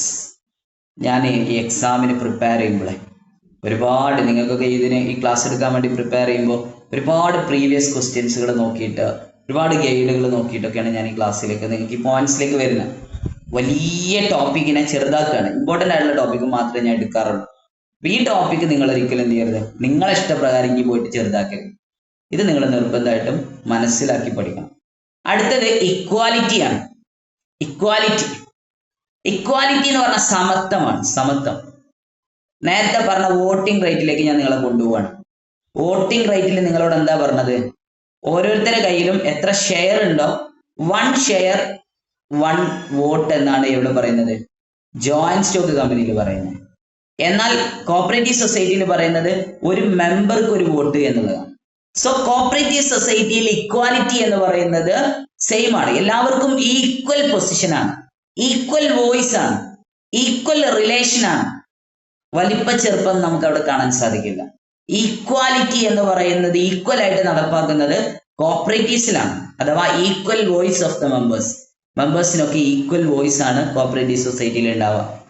എന്നാൽ ജോയിന്റ് സ്റ്റോക്ക് കമ്പനിയിലോ equality among shareholders is not maintained in a joint stock company. Joint stock കമ്പനിയിൽ ഇക്വാലിറ്റി മെയിൻറ്റെയിൻ ചെയ്യാൻ കഴിയില്ല.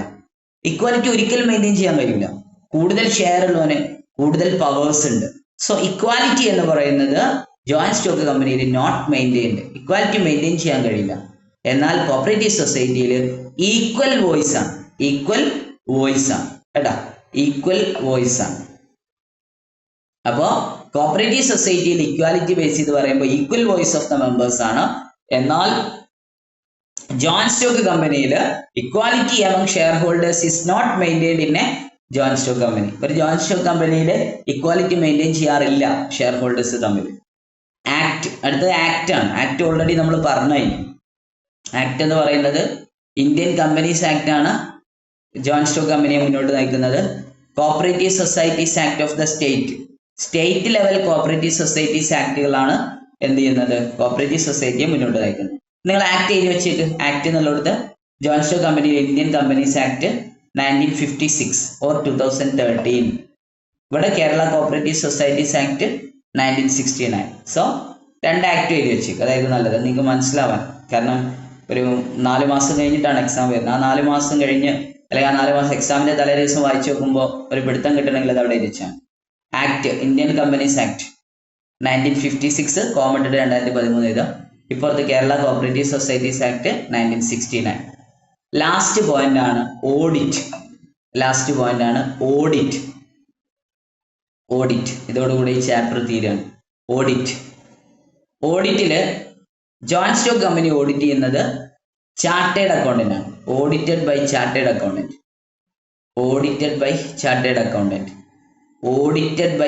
അക്കൗണ്ടന്റ്. എന്നാൽ കോപ്പറേറ്റീവ് സൊസൈറ്റി ഓഡിറ്റ് ചെയ്യുന്നത് auditors deputed by the registrar of cooperative society depute ചെയ്യുന്ന ഓഡിറ്റർമാരാണ് audit ചെയ്യുക.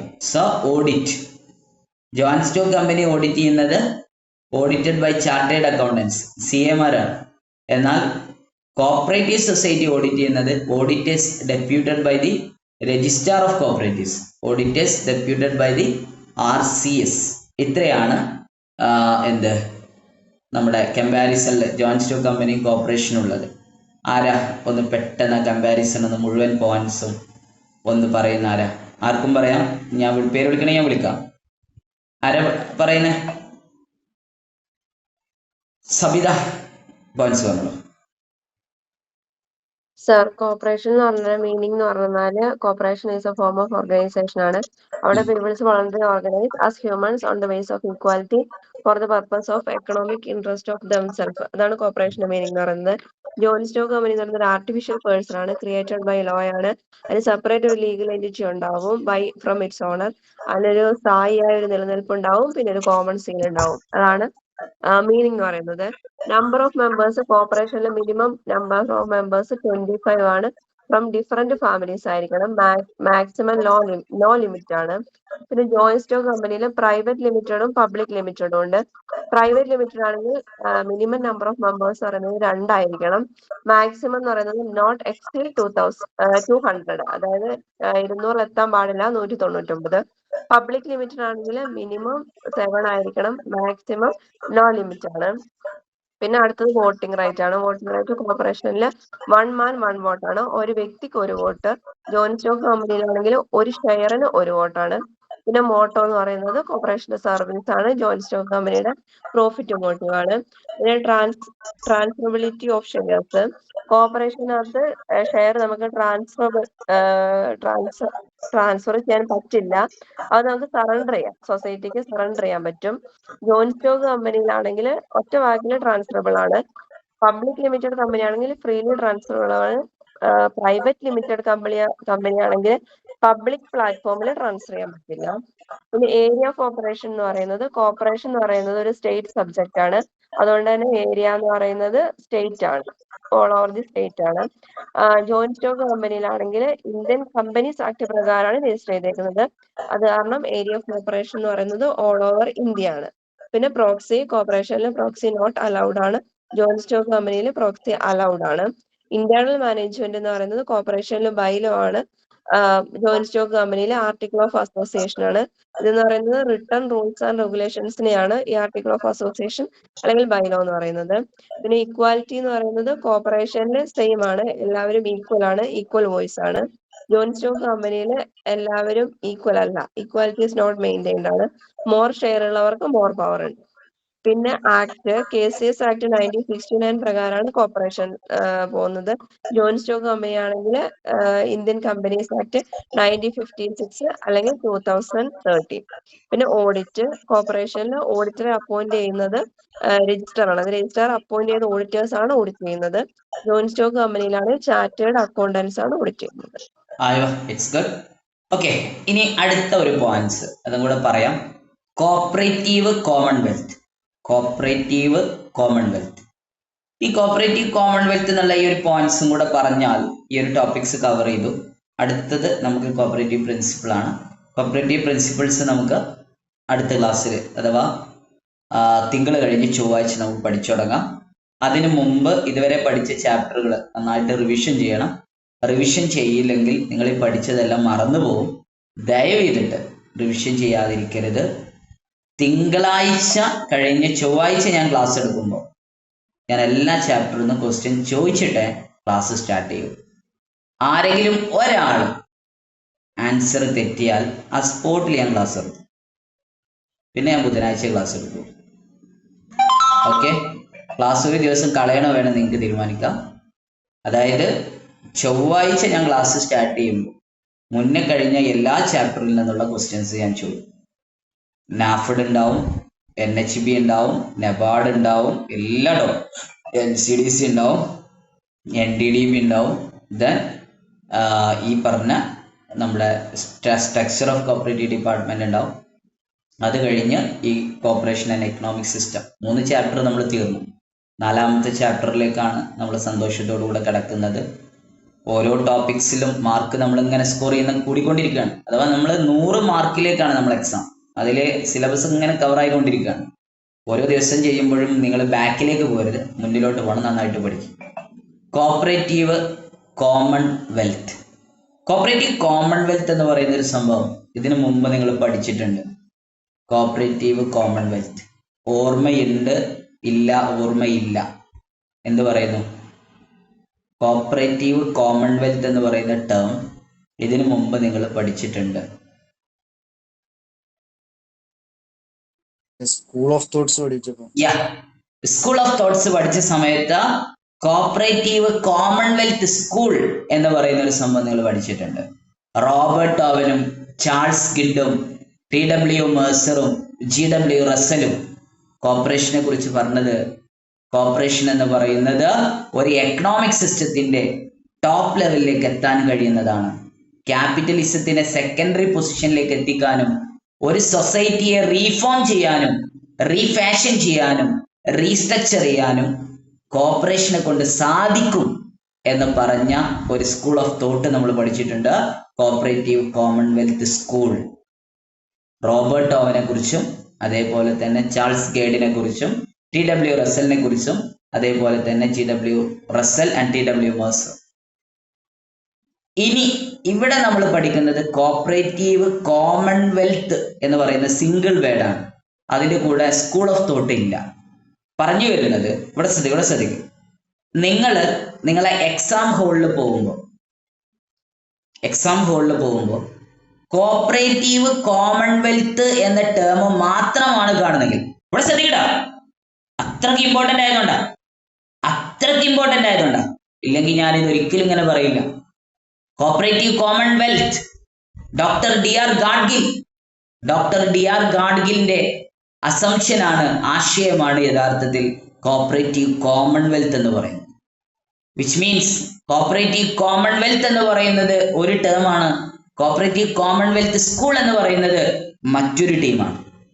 Cooperative commonwealth എന്ന് മാത്രമാണ് നിങ്ങൾ എക്സാം ക്വസ്റ്റ്യൻ പേപ്പറിൽ കാണുന്നതെങ്കിൽ ഡോക്ടർ D.R. ഗാഡ്ഗിൽ അദ്ദേഹമാണ് ആദ്യമായിട്ട് കോപ്പറേറ്റീവ് കോമൺവെൽത്ത് എന്ന് പറയുന്ന ഈ ആശയത്തെ അവതരിപ്പിക്കുന്നത്. കോപ്പറേറ്റീവ് കോമൺവെൽത്ത് എന്ന് പറയുന്ന ആശയത്തെ ആദ്യമായി ഇൻട്രൊഡ്യൂസ് ചെയ്യുന്നത് ഡോക്ടർ D.R. ഗാഡ്ഗിലാണ്. കോപ്പറേറ്റീവ് കോമൺവെൽത്ത് ജേണൽ എന്ന് പറയുന്ന ഒരു പുസ്തകത്തിലൂടെയാണ് doctor D.R. Gadgil cooperative commonwealth എന്ന് പറയുന്ന ആശയം ആളുകളിലേക്ക് എത്തിക്കുന്നത്. ഞാൻ പറഞ്ഞു വരുന്നത്, നിങ്ങൾ എക്സാം ക്വസ്റ്റ്യൻ പേപ്പറിൽ കോപ്പറേറ്റീവ് കോമൺവെൽത്ത് എന്ന് മാത്രമാണ് കാണുന്നതെങ്കിൽ അവിടെ അതിന്റെ റെസ്പോൺസിബിലിറ്റി ഉള്ളത് ഡോക്ടർ DR ഗാഡ്ഗിലിനാണ്. എന്നാൽ നിങ്ങൾ എക്സാം ക്വസ്റ്റ്യൻ പേപ്പറിൽ കോപ്പറേറ്റീവ് കോമൺവെൽത്ത് സ്കൂൾ എന്നാണ് കാണുന്നതെങ്കിൽ അത് സ്കൂൾ ഓഫ് തോട്ടിനെ കുറിച്ചാണ് പറയുന്നത്. ക്വസ്റ്റ്യൻ രണ്ടും അങ്ങനെ തന്നെ ഡിഫറെന്റ് ആയിട്ട് തന്നെ പറയും. ഡിഫറെന്റ് ആയിട്ട് തന്നെ നിങ്ങൾ മനസ്സിലാക്കണം. കോപ്പറേറ്റീവ് കോമൺവെൽത്ത് എന്ന് മാത്രമാണ് നിങ്ങൾ കാണുന്നതെങ്കിൽ നിങ്ങൾ ഡോക്ടർ DR ഗാഡ്ഗിലാണ് ആൻസർ ചെയ്യേണ്ടത്. കോപ്പറേറ്റീവ് കോമൺവെൽത്ത് സ്കൂൾ എന്നാണ് കാണുന്നതെങ്കിൽ അവിടെ നിങ്ങൾ റോബർട്ട് ഓവനെയും ചാൾസ് ഗിഡിനെയും TW റസറിനെയും അതേപോലെ തന്നെ മേഴ്സറിനെയാണ്, TW മേഴ്സർ, TW റസൽ, ഈ പറയുന്ന ആളുകളെയാണ് നിങ്ങൾ എന്ത് ചെയ്യേണ്ടത്, കോൺസെൻട്രേറ്റ് ചെയ്ത് ആൻസറിലേക്ക് പോകേണ്ടത്. കോപ്പറേറ്റീവ് കോമൺവെൽത്ത് എന്ന് പറഞ്ഞു കഴിഞ്ഞാൽ എന്ത്? ഇത് എക്സാമിന് ചോദിച്ചതാണ്, ഒരു പ്രീവിയസ് ക്വസ്റ്റ്യൻ ആണ്. കോപ്പറേറ്റീവ് കോമൺവെൽത്ത് എന്ന് പറയുന്ന ഈ പോയിന്റ് എക്സാമിൽ 2 or 3 എക്സാമിൽ, ഗവൺമെന്റ് PSC എക്സാമിൽ റിപ്പീറ്റ് അടിച്ച് ചോദിച്ചിട്ടുള്ള ഒരു ക്വസ്റ്റ്യൻ ആണ് കോപ്പറേറ്റീവ് കോമൺവെൽത്ത് എന്ന് പറയുന്നത്. ശരിക്കും കോപ്പറേറ്റീവ് കോമൺവെൽത്ത് എന്താണ് എന്നുള്ളത് പല കുട്ടികളും ഡിഗ്രിക്കൊക്കെ പഠിക്കുന്ന സമയത്താണെങ്കിലും മറ്റു പല കുട്ടികളാണെങ്കിലും എന്താണ് കോപ്പറേറ്റീവ് കോമൺവെൽത്ത് എന്ന് മനസ്സിലായിട്ടില്ല ഇതുവരെ. അവരെ ബൈഹാർട്ട് ചെയ്യുക. Cooperative Commonwealth doctor DR Gadgil, cooperative commonwealth journal doctor DR Gadgil, DR Gadgil, cooperative Commonwealth. എന്താണ് ഈ കോപ്പറേറ്റീവ് കോമൺവെൽത്ത്? കോപ്പറേറ്റീവ് കോമൺവെൽത്ത്, കോപ്പറേഷനിലൂടെ എല്ലാവരിലേക്കും വെൽത്ത് എന്നുള്ളതാണ് ആ വീടിന്റെ മീനിങ്. കോപ്പറേറ്റീവ് കോമൺവെൽത്ത്, കോപ്പറേഷൻ എന്ന് പറയുന്നത് കോമൺ ആണ്, വെൽത്തിലേക്കുള്ള ഒരു കോമൺ ആയിട്ടുള്ള ഒരു വേ ആണ് ശരിക്കും ഈ കോപ്പറേറ്റീവ് കോമൺവെൽത്ത് എന്നുള്ള ടേമിലൂടെ ആരുദ്ദേശിച്ചത്? Doctor DR Gadgil. Doctor DR Gadgil cooperative commonwealth journal എന്ന് പറയുന്ന പുസ്തകം എഴുതിയത്, കോപ്പറേറ്റീവ് കോമൺവെൽത്ത് ജേണൽ എന്ന് പറയുന്ന പുസ്തകം എഴുതിയത് ഡോക്ടർ DR ഗാഡ്ഗിലാണ്. ഞാൻ ഈ cooperative commonwealth journal, cooperative commonwealth school ഇതൊക്കെ വ്യത്യസ്തമുണ്ട്. കോപ്പറേറ്റീവ് കോമൺവെൽത്തും കോപ്പറേറ്റീവ് കോമൺവെൽത്ത് ജേണൽ എന്ന് പറയുന്നതും ഒരാളതാണ്, doctor DR Gadgil. Cooperative commonwealth journal എന്ന് പറയുന്ന ഈ ജേണലിലാണ് കോപ്പറേറ്റീവ് കോമൺവെൽത്ത് എന്നുള്ള ആശയത്തെ ഡോക്ടർ DR ഗാഡ്ഗിൽ എന്ത് ചെയ്യുന്നത്, ആളുകളിലേക്ക് എത്തിക്കുന്നത്. എന്നാൽ കോപ്പറേറ്റീവ് കോമൺവെൽത്ത് സ്കൂൾ എന്ന് പറയുന്നത് മറ്റൊരു ടേമാണ്. അത് ഞാൻ ഓൾറെഡി നമ്മൾ ഡിസ്ക്രൈബ് ചെയ്ത് കഴിഞ്ഞ കാര്യമാണ്. കോപ്പറേറ്റീവ് കോമൺവെൽത്ത് എന്താണെന്നാണ് ഞാൻ പറയാൻ പോകുന്നത്. So cooperative commonwealth journal doctor DR Gadgil, cooperative commonwealth journal ഇത് അതേപോലെ തന്നെ നോട്ട് ചെയ്ത് വെച്ചോളൂ കേട്ടോ. സോ കോപ്പറേറ്റീവ് കോമൺവെൽത്ത് ജേണലും കോപ്പറേറ്റീവ് കോമൺവെൽത്തും ഡോക്ടർ DR ഗാഡ്ഗിലാണ്. ഇനി എന്താണ് കോപ്പറേറ്റീവ് കോമൺവെൽത്ത്? അതാണ് ഇനി ഞാൻ പറയാൻ പോകുന്നത്, ശ്രദ്ധിച്ചോളൂ. Cooperative Commonwealth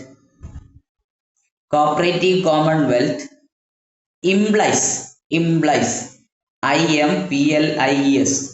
Cooperative Commonwealth implies IMPLIES. Cooperative Commonwealth implies economic, political. Cooperative Commonwealth implies economic, political and social brotherhood. Economic, political and social brotherhood among the cooperatives. Cooperative Commonwealth implies economic, political and social brotherhood. Economic, political and social brotherhood among the cooperatives of the various countries of the world. Among the cooperatives of the various countries of the world. Among the cooperatives of the various countries of the world. Cooperative Commonwealth implies economic, political and social brotherhood among the cooperatives of the various countries of the world. ഇതാണ് cooperative commonwealth എന്ന് പറയുന്നത്. എന്താണ് cooperative Commonwealth? ശ്രദ്ധിക്കൂ, എന്താണ് cooperative commonwealth എന്ന് ഞാൻ പറയാൻ പോവാണ്. Cooperative Commonwealth implies, cooperative commonwealth എന്ന് പറഞ്ഞു കഴിഞ്ഞാൽ അതിൽ അടങ്ങിയിരിക്കുന്ന കാര്യം, കോപ്പറേറ്റീവ് കോമൺവെൽത്ത് എന്ന് പറയുന്ന ആ ടേം കൊണ്ട് ഉദ്ദേശിക്കുന്ന കാര്യം, കോപ്പറേറ്റീവ് കോമൺവെൽത്ത് എന്ന് പറയുന്ന ടേം കൊണ്ട് ഉദ്ദേശിക്കുന്ന കാര്യം ശ്രദ്ധിച്ചോട്ടോ, പറയാൻ പോവാണ്. ഇംപ്ലൈസ്, ഇതിനകത്ത് ഇൻക്ലൂഡ് ചെയ്തിട്ടുണ്ട്. എന്താണ്?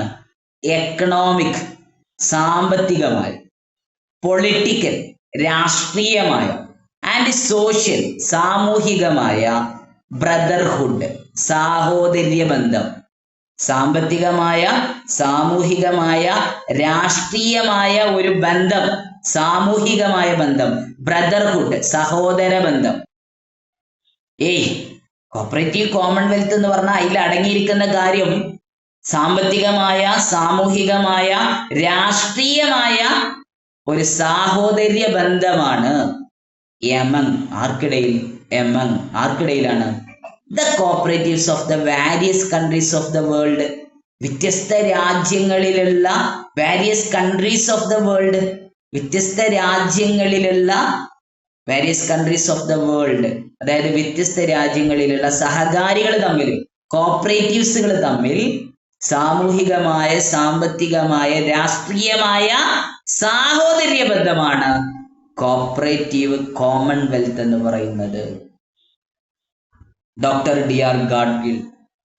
കോപ്പറേറ്റീവ് കോമൺവെൽത്ത് ഒരുപാട് കുട്ടികൾ പലപ്പോഴും പറയുന്നിട്ടുണ്ട്, ഡിഗ്രിയും പഠിച്ചു, JDCയും പറഞ്ഞു, ഒക്കെ പഠിച്ചിട്ടുണ്ട് സാറേ, പക്ഷെ കോപ്പറേറ്റീവ് കോമൺവെൽത്ത് എന്താന്ന് ഇത്രയും കാലം ഞങ്ങൾക്ക് മനസ്സിലായിട്ടുണ്ടായിരുന്നില്ല.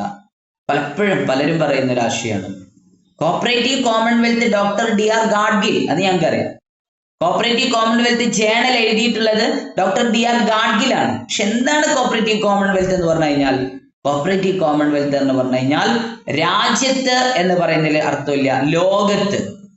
രാജ്യത്ത് എന്ന് പറഞ്ഞാൽ പറ്റില്ല, ലോകത്ത്, വേൾഡില് ജീവനുള്ള ഓരോ രാജ്യങ്ങളിലും, ലോകത്ത് വേൾഡില് ജീവനുള്ള ഓരോ രാജ്യങ്ങളിലും എവിടെയൊക്കെ കോപ്പറേഷൻ ഉണ്ടോ ആ കോപ്പറേഷനുള്ള എല്ലാ രാജ്യത്തെയും സഹകാരികൾ തമ്മിൽ, കൺട്രി ടു കൺട്രി, ഒരു രാജ്യത്ത് നിന്ന് മറ്റൊരു രാജ്യത്തിലുള്ള സഹകാരികൾ തമ്മിൽ സാമ്പത്തികമായ, സാമൂഹികമായ, രാഷ്ട്രീയമായ ഒരു സാഹോദര്യ ബന്ധം.